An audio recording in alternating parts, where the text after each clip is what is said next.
this year, but they find themselves in a flat-footed tie after 4 games of this postseason. Brian Windhorst, you were there in the arena to cover it last night. There's only one way I can ask this question. Are the Suns in a little trouble? Yeah, they're in some trouble because even though Devin Booker has improved, he's definitely moving around better.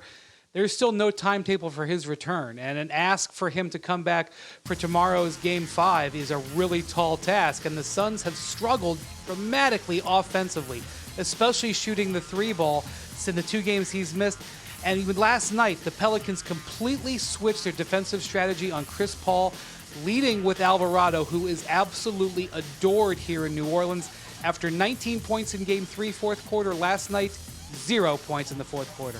For Chris Paul, and they sure so what do we say about this, Legs? We don't know exactly when they're going to get Booker back. They've been so good all year. We sort of said, okay, well, no problem. They'll beat New Orleans, and then we'll see what happens. Well, not so fast. Yeah, and if the problem with the Suns is without Booker, Chris Paul's the only real offense creator on that team. Everybody else sort of stays in their lane. Yeah, you can throw it into 8 and he can get a quality shot for himself. Bridges and Crowder are more spot-up guys or slashers. The guys that create offense are Chris Paul and Devin Booker. So now you've lost one of your main guys, and now Chris Paul, I think, is going to get worn down as this series goes on, the way that they're starting to play him. If you recall the finals a year ago, Chris Paul had his way early. What happened? Drew Holiday started picking him up 94 feet.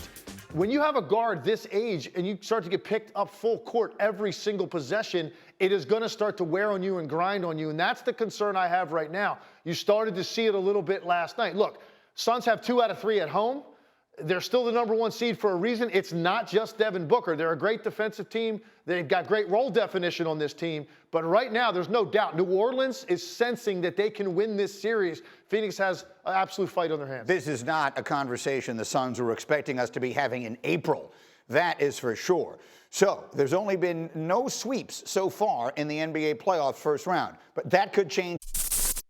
Thank you for watching ESPN on YouTube. For live streaming sports and premium content, subscribe to ESPN+.